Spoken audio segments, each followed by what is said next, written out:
ओम शांति।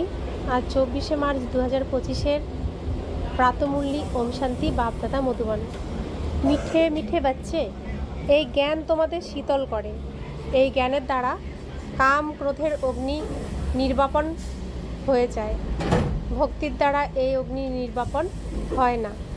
আজকের মূল্যের প্রশ্ন, স্মরণের ক্ষেত্রে মুখ্য পরিশ্রম কোনটি?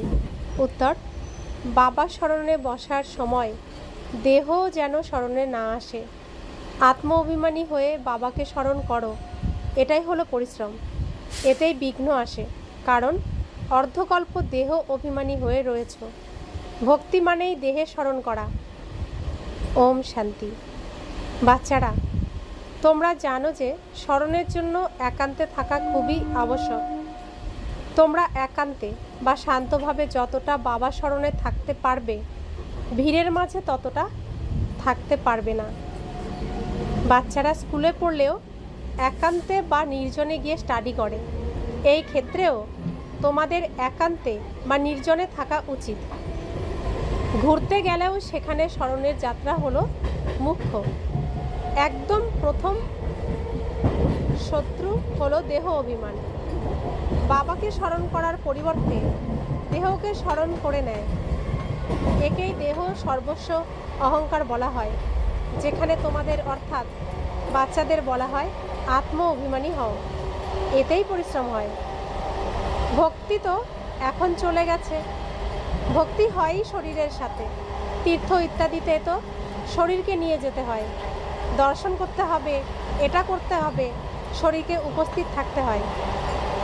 এখানে তোমাদের এরকম চিন্তা করতে হয় যে আমি হলাম আত্মা, আমাকে পরমপিতা পরমাত্মা বাবাকে স্মরণ করতে হবে। ব্যাস, যত স্মরণ করবে তো পাপ খণ্ডন হবে। ভক্তিমার্গে তো কখনো পাপ খণ্ডন হয় না। কেউ বুড়ো ইত্যাদি হলে তো মনের ভিতরে এই ভ্রান্ত ধারণা চলে যে আমি ভক্তি না করলে তো লোকসান হবে, নাস্তিক হয়ে যাব। ভক্তিতে যেন আগুন লেগে থাকে, আর জ্ঞানের মধ্যে আছে শীতলতা। এতে কাম ক্রোধের আগুন নিভে যায়। ভক্তিমার্গে মানুষ কত ভাবনা রাখে, পরিশ্রম করে।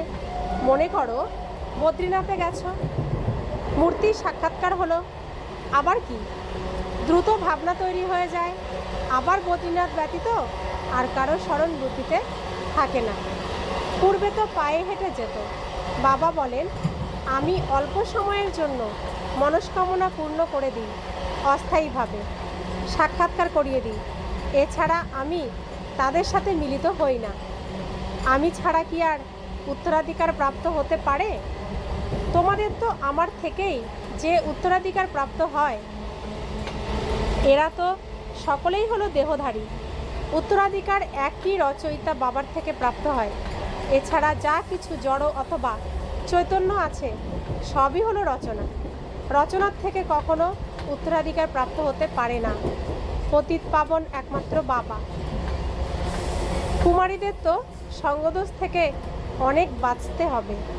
বাবা বলেন, এই পতিতপনা থেকে তোমরা আদি মধ্য অন্ত দুঃখ পেয়ে থাকো। এখন হলো সব পতিত। তোমাদের এখন পবিত্র হতে হবে। নিরাকার বাবা এসেই তোমাদের পড়ান। এরকম কখনো মনে করো না যে ব্রহ্মা পড়ান। সকলের বুদ্ধি শিব বাবার দিকে থাকা উচিত। শিব বাবা এনার দ্বারা পড়ান। তোমাদের দাদিদেরও পড়ানোর জন্য হলেন শিব বাবা। ওনাকে কি খাতির করবে? তোমরা শিব বাবার জন্য আঙুর আম নিয়ে আসো। শিব বাবা বলেন, আমি তো হলাম অভোক্তা। তোমাদের অর্থাৎ বাচ্চাদের জন্যই সব কিছু ভক্তিতে ভোগ নিবেদন করে আর ভাগ করে খায়। আমি কি আর খাই? বাবা বলেন, আমি তো আসি তোমাদের অর্থাৎ বাচ্চাদের পড়াশোনা করিয়ে পবিত্র করতে। পবিত্র হয়ে তোমরা এত উঁচু পদ প্রাপ্ত করবে, এইটি হলো আমার ধাক্কা। বলেই শিব ভগবানুবাজ। ব্রহ্মা ভগবানুবাজ তো বলে না, ব্রহ্মা বাচ্চাও বলে না। যদিও ইনিই মুরলি চালান, কিন্তু সর্বদা মনে রেখো যে শিব বাবা মুরলি চালান। কোনো বাচ্চার তীর ভালো মতো লাগলে নিজেই এসে পড়ে। জ্ঞানের তীর গাওয়া হয় তীক্ষ্ণ। সায়েন্সের মধ্যেও কত পাওয়ার। বম্বস ইত্যাদির কত প্রাচুর্য থাকে, তোমরা কত সাইলেন্সে থাকো। সায়েন্সের উপর সাইলেন্স বিজয় প্রাপ্ত করে। তোমরা এই সৃষ্টিকে পবিত্র করে তোলো। প্রথমে তো নিজেকে পবিত্র করে তুলতে হবে। ড্রামা অনুসারে পবিত্র তো হতেই হবে, সেজন্য বিনাশও স্থির হয়ে আছে। ড্রামাকে বুঝে নিয়ে খুব উল্লাসে থাকতে হবে। এখন আমাদের শান্তিধামে যেতে হবে। বাবা বলেন, এইটি হলো তোমাদের গৃহ। গৃহে তো খুশির সাথে ফিরে যাওয়া উচিত। এতে দেহী অভিমানী হওয়ার জন্য খুবই পরিশ্রম করতে হবে। এই স্মরণের যাত্রার উপরেই বাবা খুব জোর দেন। এতেই পরিশ্রম করতে হয়। বাবা জিজ্ঞাসা করেন, চলতে ফিরতে স্মরণ করা সহজ না এক জায়গায় বসে স্মরণ করা সহজ? ভক্তি মার্গেও কত মালা আবর্তিত করে, রাম রাম জপ করতে থাকে, লাভ তো কিছুই হয় না। বাচ্চারা, বাবা তো তোমাদের একদম সহজ যুক্তির দ্বারা বলে দেন, ভোজন তৈরি করো, যা কিছুই করো, বাবাকে স্মরণ করো। ভক্তিমার্গে শ্রীনাথ দ্বারে ভোগ তৈরি করে, মুখে পট্টি বেঁধে নেয়, একটুও যেন আওয়াজ না হয়, সেটি হলো ভক্তিমার্গ। তোমাদের তো বাবাকে স্মরণ করতে হবে। ওই লোকেরা এত ভোগ দেয়, আবার সেটা কি আর কেউ খায়? পান্ডাদের কুটুম্ব থাকে, তারা খায়। এক্ষেত্রে তোমরা জানো যে শিব বাবা আমাদের পড়ান। ভক্তিতে কি আর এটা বোঝে যে শিব বাবা আমাদের পড়ান? যদিও বা শিব পুরাণ তৈরি করেছে, কিন্তু ওতে শিব পার্বতী, শিব শঙ্কর সব মিলিয়ে দিয়েছে। সেটা পড়লে কোনো লাভ নেই। প্রত্যেকের নিজের শাস্ত্র পড়া উচিত। ভারতবাসীর হলো এক গীতা, খ্রিস্টানদের বাইবেল এক হলো। দেবী দেবতা ধর্মের শাস্ত্র হলো গীতা, ওতেই নলেজ আছে, নলেজই পড়া হয়। তোমাদের নলেজ পড়তে হবে। লড়াই ইত্যাদির কথা যেই বইতে আছে, ওই সবে তোমাদের কোনো কাজই নেই। আমরা হলাম যোগ বলে সশক্ত, তবে আবার বাহুবলে যারা সশক্ত, তাদের কাহিনী কেন শুনতে যাব? বাস্তবে তো তোমাদের কোনো লড়াই নেই। তোমরা যোগ বলের দ্বারা 5 বিকারের উপর বিজয় প্রাপ্ত করো। তোমাদের লড়াই হলো 5 বিকারের সাথে। সেটা তো মানুষের সাথে লড়াই করে, তোমরা নিজেদের বিকারের সাথে লড়াই করো। এই কথা সন্ন্যাসী ইত্যাদি বোঝাতে পারে না। তোমাদের কোনো ড্রিল ইত্যাদিও শেখানো হয় না। তোমাদের ড্রিল হলোই এক, তোমাদের হলোই যোগবল। স্মরণের শক্তির দ্বারা 5 বিকারের উপর বিজয় প্রাপ্ত করো। এই 5 বিকার হলো শত্রু। ওর মধ্যেও নম্বর 1 হলো দেহ অভিমান। বাবা বলেন, তোমরা যে হলে আত্মা, তোমরা অর্থাৎ আত্মারা আসো, এসে গর্ভে প্রবেশ করো। আমি তো এই শরীরে ব্রহ্মার দেহে বিরাজমান হয়ে থাকি। আমি কি আর কোনো গর্ভে আসি? সত্যযুগে তোমরা গর্ভ মহলে থাকো, আবার রাবণ রাজ্যে গর্ভ জেলে যাও। আমি তো প্রবেশ করি, একে দিব্য জন্ম বলা হয়। ড্রামা অনুসারে আমাকে এনার মধ্যে আসতে হয়। এনার নাম ব্রহ্মা রাখি, কারণ সে আমার হয়েছে। অ্যাডপ্ট হলে কত ভালো ভালো নাম রাখা হয়। তোমাদেরও খুব ভালো ভালো নাম রাখা হয়। লিস্ট খুব ওয়ান্ডারফুল এসেছিল। সন্দেশী সূক্ষ্মলোক মুক্তিধামের সংবাদ আনেন যারা, তো সন্দেশী দাদিদের দ্বারা এক একজনের নাম বাবার কাছ থেকে আসে।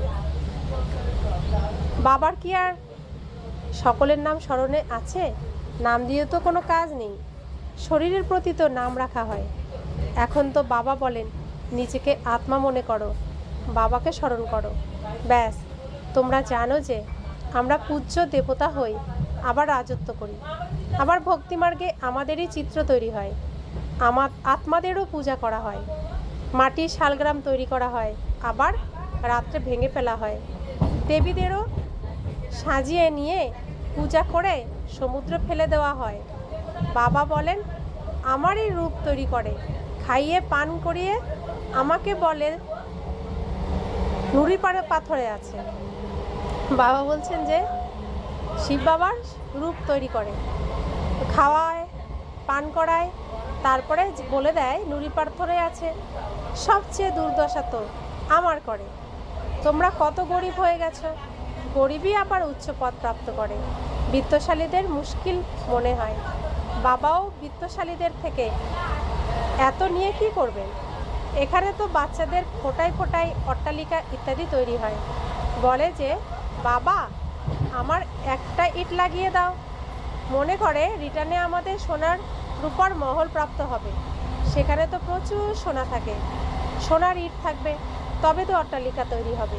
তাই বাবা অনেক ভালোবেসে বলেন, মিষ্টি মিষ্টি বাচ্চারা, এখন আমাকে স্মরণ করো, এখন নাটক সম্পূর্ণ হচ্ছে। বাবা গরিব বাচ্চাদের বিত্তশালী হওয়ার যুক্তি বলে দেন, মিষ্টি বাচ্চারা, তোমাদের কাছে যা কিছু আছে ট্রান্সফার করে দাও, এখানে কিচ্ছুটি থাকার নয়। এখানে যা ট্রান্সফার করবে সেই নতুন দুনিয়াতে তোমাদের তা শত গুণে প্রাপ্ত হবে। বাবা কিছু চায় না, তিনি তো হলেন দাতা। এই যুক্তি বলা হয়ে থাকে। এখানে তো সর্বস্ব মাটিতে মিশে যাবে, কিছু ট্রান্সফার করে দিলে তো তোমাদের নতুন দুনিয়াতে প্রাপ্তি হবে। এই পুরানো দুনিয়ার বিনাশ আসন্ন, এই সমস্ত কিছুই কাজে আসবে না। সেজন্য বাবা বলেন, বাড়িতে বাড়িতে ইউনিভার্সিটি কাম হসপিটাল খোলো, যাতে হেলথ আর ওয়েলথ প্রাপ্ত হবে। এটাই হলো মুখ্য।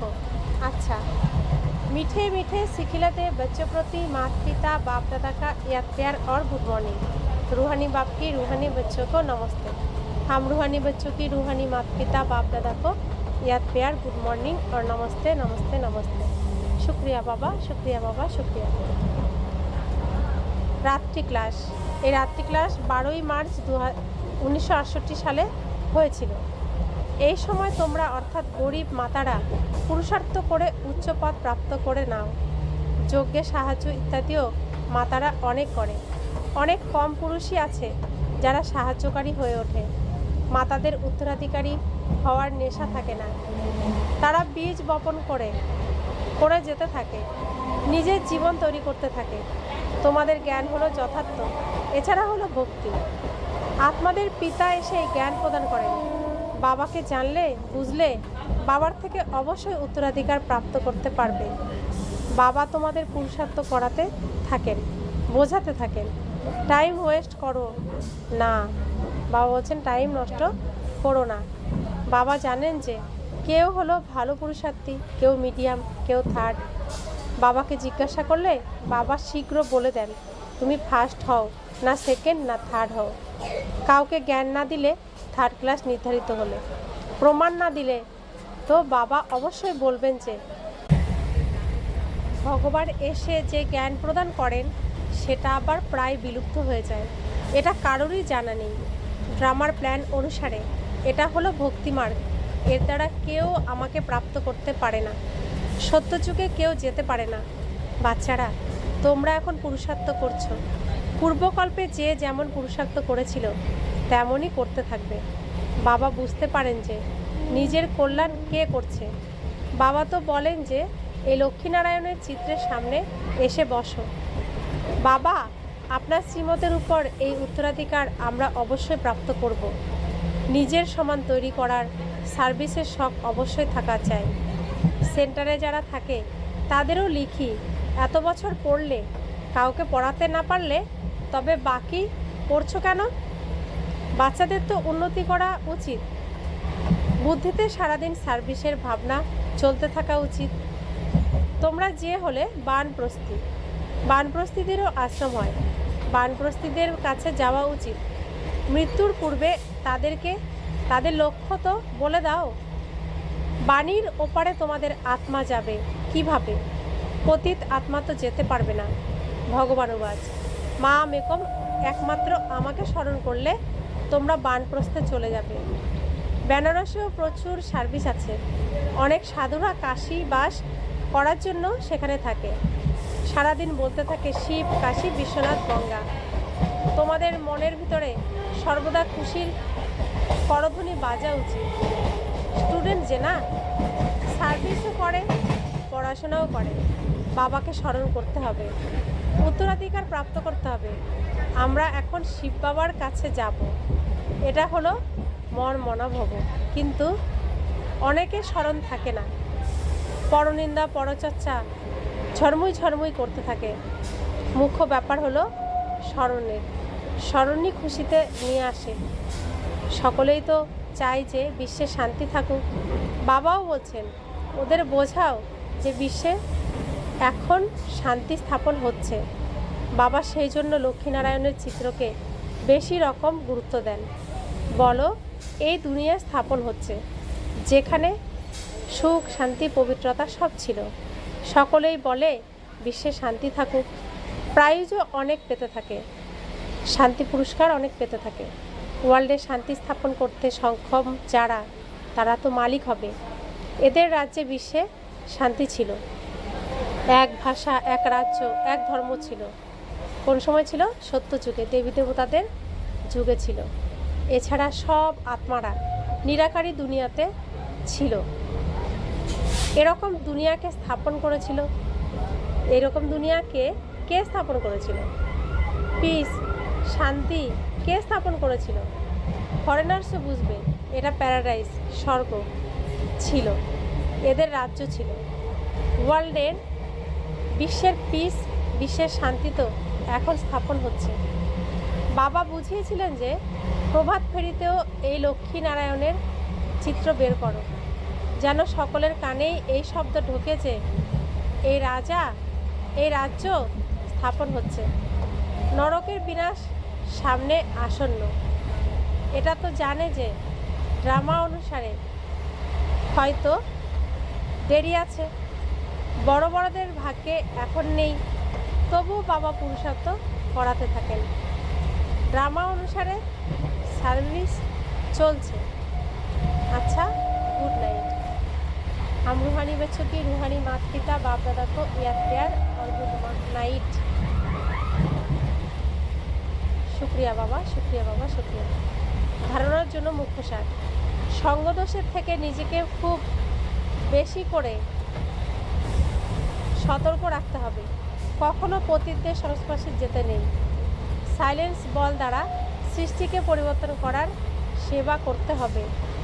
দ্বিতীয় ধারণা, ড্রামাকে ভালোভাবে বুঝে নিয়ে উৎফুল্ল থাকতে হবে। নিজের সব কিছু নতুন দুনিয়ার জন্য ট্রান্সফার করতে হবে। বরদান, বাবার দ্বারা সফলতার তিলক প্রাপ্তকারী, সদা আজ্ঞাকারী, হৃদয় সিংহাসনধারী ভব। ভাগ্যবিধাতা বাবা প্রতিদিন অমৃত বেলায় নিজের আজ্ঞাকারী বাচ্চাদেরকে সফলতার তিলক লাগিয়ে দেন। আজ্ঞাকারী ব্রাহ্মণ বাচ্চারা কখনো পরিশ্রম বা মুশকিল শব্দটি মুখ থেকে তো নয়, সংকল্পেও নিয়ে আসে না। তারা সহযোগী হতে যায়, এই জন্য কখনো হৃদয় থেকে ভেঙে পড়ে না। তাই সদা হৃদয় সিংহাসনাসীন হও, করুণাময় হও, অহম ভাব আর হৃদয় ভাবকে সমাপ্ত করো। স্লোগান, বিশ্ব পরিবর্তনের ডেট নিয়ে চিন্তা করো না, নিজেকে পরিবর্তন করার মুহূর্ত নিশ্চিত করো। আজকের অব্যক্ত ইশারা, সত্যতা আর সভ্যতারূপী কালচারকে ধারণ করো। পিউরিটির পার্সোনালিটিতে সম্পন্ন আত্মাদেরকে সভ্যতার দেবী বলা হয়। তারপর তাদের মধ্যে ক্রোধ বিকারের ইমপিউরিটিও থাকবে না। ক্রোধের সূক্ষ্ম রূপ ঈর্ষা, দ্বেষ, ঘৃণাও যদি অন্দরে থাকে তো সেইগুলিও অগ্নিরূপে ভিতরে জ্বলতে থাকবে, বাইরে থেকে লাল হলুদ হবে না, কিন্তু কালো হয়ে যাবে। তো এখন এই কালো ভাবকে সমাপ্ত করে সত্য এবং সাফ থাকো। ওম শান্তি।